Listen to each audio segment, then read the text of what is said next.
We're here at YCS London 2018. We have some top 32 profiles. We've got Jordan. What did you play and why? And tell us about your deck. So I played the Danger Dark World FTK. It's very similar to Dirk Wagner's list from last weekend. I don't think he actually released his list, but it's pretty easy to deduce it from his feature matches. A lot of people think it's not viable without summon sorcerers, but it's actually completely viable and incredibly consistent, and then we added to it to make it even more dumb than like it could possibly be. The deck is so stupid, and it's why it's the most representative deck in Top Cut. I lost in Top Cut to the mirror, but I'll just show you the list. Yep. So 3 of Nessie, she's like the best Danger to discard off of like any other Danger, and it's like, I shouldn't have to explain it. 3 Snack, specials itself, curious fodder. 3 Jackalope, you know, summons a guy from deck, it's just really standard, it's broken. 3 Chuba, summons a guy from grave. Him being really 4 is actually really important for a card we ran in our extra deck that I'll explain later. He's actually just insane. 3 Dogman, he's the worst Danger to discard ever, but we're playing 3 of it because he's level 7 for Tomahawk, which is how you do the combo. So he does suck to discard, but because he's 7 you have to play 3. 3 Moth. So like he's one of the best ones because he just like, if you build up a Dark World, it just lets you trigger them and like get out of your hands. And he's also level 4, another really important thing for a card in our extra deck later. Yeah. And then we put 2 of the shit Dangers to discard. So like 2 of this and 2 of this over like, we would have played 2 of this if it wasn't level 7. So these are good going second obviously, but going first they're just really bad to discard, so we just played 2 of each, and it's fine honestly because you can search them. They're really good going second honestly, but 2 is fine. We didn't want to like, I played 40, like if you want to play more cards you can play more Dangers, but that's all the Dangers we played. For another engine we played was the 2 Armageddonite and the 1 Zephyros and the 1 Shadow Beast. So Armageddon, it's not like America. Armageddonite isn't a 1 card U-Link here. Armageddonite in this deck just like, it fulfills like an extra. So the way you do it is you normally make Curious to send your combo piece, and then like if you've like, you draw the other one or you draw Arma, and it's like incredibly consistent. And like this card is this is the best card honestly. You bounce a Danger to your hand to summon it, so you've got another Danger in your hand. You want more cards in your hand as possible. It being level 4 is also insane. This being level 4 is also insane because like you just turbo out like Azathoth, and then you do the combo and you FTK them with no responses. This is amazing. We didn't play 3 because you draw through your deck so much that you will see the second one all the time if you're playing 3. Like really quite a lot of the time you'll see it. And if you're in a normal that's literally a dead card, you see the 1, it's enough because you can bring it back from the grave with Soul Charge, or you banish it off like beginning of the end or a lure, and then you levy air it back and it sends the extra combo piece. So this engine was fine. The Beast is also really good just to send off Curious in your brick hands. It actually comes up and you still FTK. It's also just good to discard with the Dangers because it draws a card. Now Dark World engine, put 3 Brow, 2 Snow. This is just like, it's just, you basically just want good cards to discard off Dangers. These are just really good ones. We were playing 3 Snow for a while, but it's not good against Thunder Dragon. And like, it searching a Brow doesn't really like fulfill your hand more. It doesn't draw you into your beginning of the ends, your Soul Charge and stuff like that, whereas Brow digs for those power cards. So we played 3-2, and then the 1 Grapha. You only need 1 for the FTK, so we played 1. It's a bit crap if you draw it and have to discard it early, because then it's susceptible to stuff like Shark Cannon or DD Crow, but it's still fine. And then the Cannon Soldier, the Culprit himself. And then spells, 3 Allure, your whole deck's dark. 2 beginning of the end. So again, this is another card we kind of wanted to play 3 of, but when you test it, like drawing more than 1 spell card actually really weakens your hand, because you're setting 2 and then you're like playing with 3 Dangers in your hand, so the chance of them hitting it is actually, it gets higher the more spells you draw. So what does this card do? I don't think a lot of people would have remembered this. If you have 7 Darks in your graveyard, you banish 5 and then draw 3. Every opponent I activated this against thought it drew 2. So every time I drew 3, they're like, you just drew 3. I'm like, yeah, that's what it does. It's a really broken card, and we really wanted to play 3, but if you draw more than 1 spell, you're playing with 3 Dangers in your hand, they're just going to keep hitting it. And like, if you draw if you draw spells off a lure, sometimes it can be really awkward. Yeah, so we played 2. 2 was fine, honestly. I didn't miss the 3rd that much. And then God card, and another God card. No upstart? No. So we were playing upstart, but we ended up just cutting it for like more dark world cards. Like I think there's another build that's similar to ours that was playing 42 with upstart. Just like it is a really good card, but like I just figured 40 would be fine and don't want to upstart. Yeah, you see this all the time because you're playing Dangers. You draw it like every game. It's insane. I played a 40 card main. We got to the extra. The culprit.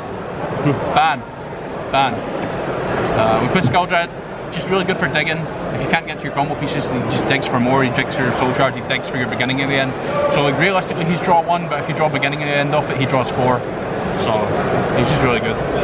Curious, so this is one of the main combo pieces. So the main way you want to do the combo is like get access to Cannon Soldier and Grapha and the Dark World, and then just do this, make this, and then you like link off into Firewall plays from there.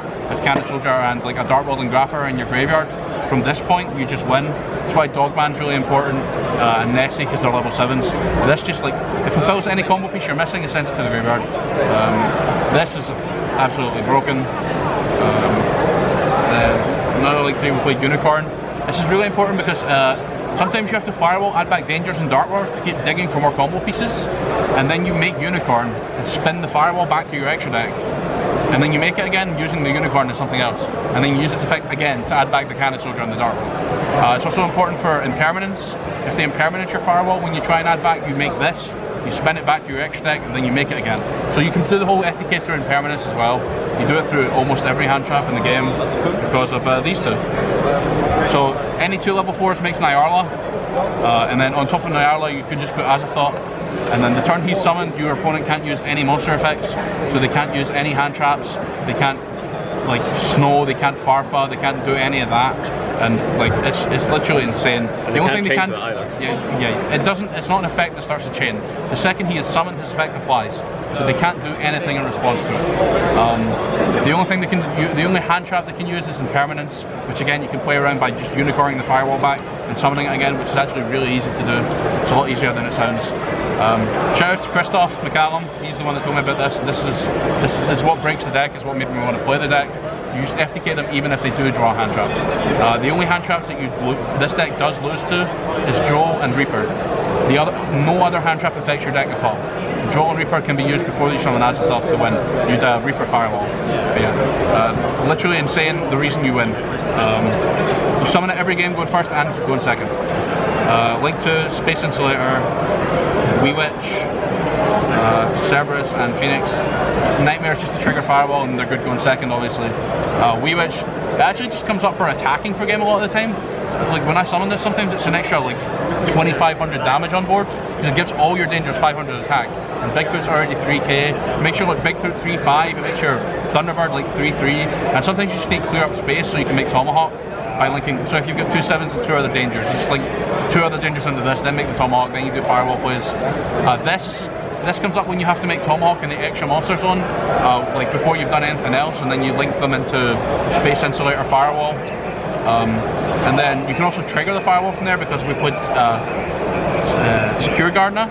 So that what he requires is any Cyberse monster to make him. So from this position that you made with Tomahawk, you can link this into the Secure Gardener, and then it triggers the Firewall, and then you can like summon your Cannon Soldier. If you added back the Cannon Soldier with this, it's just really good. This comes up as well. You make it with a Link Spider as well. It's just like it turns 1 card into a Firewall trigger, which is really useful. Yeah, the Link Spider too, obviously it comes up with the Tomahawk. So Mermaid comes up to trigger Firewall, so you can summon Cannon Soldier out your hand by linking them in the Nightmare. And then Levy or the Sea Dragon. This is really good because of beginning of the end and Allure of Darkness and stuff like that. You can just begin, like, if you have to lure away Cannon Soldier because your hand's really bad, you can still FTK them because you just Levier it back and then FTK them from there. Or you can Levier back a Dark World and then bounce the Dark World to your hand for Grapha, and then you still FTK them from there. Levier is just a really good useful card. So side deck, we knew a lot of people sort of knew about this FTK. It turned out there was only 50 that entered the event, but we still wanted to side for it. We're also siding for other combo decks when they go first, so we sided 3 Reaper and 3 Droll. Just really important, like these are the only hand traps that affect the FTK. None of the hand traps do anything, so we just maxed out on those. Yeah, obviously just for FTK, Goki and stuff like that. 3 Forbidden Chalice. So this was a debated one that we weren't sure what to play. This deck has no out to Majesty's Fiend, no out to Inspector Border, no out to Vanity's Fiend. So this card was they covered all those grounds, whilst also covering Abyss Dweller and other matchups where they can make Dweller, because Dweller's a big issue. We played it over Impermanence because you can draw it off of a danger and then still play it, whereas you'll have dangers on the field if you play Impermanence. But yeah, you really need outs to Majesty's Fiend and Vanity's Fiend because Burning Abyss played those cards. So we decided 3 Chalice for that. And Inspector Border is really good in Draco. 3 Twin, it triggers your dangers, it pops their back row.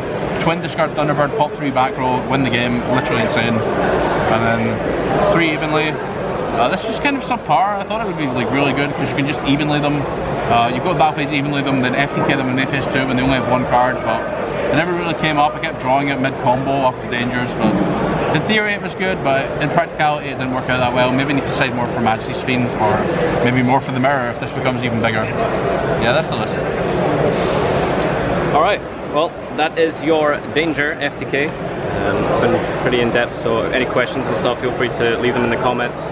John will be happy to answer them for you. Yeah, so congratulations on getting there, and we shall see you next time.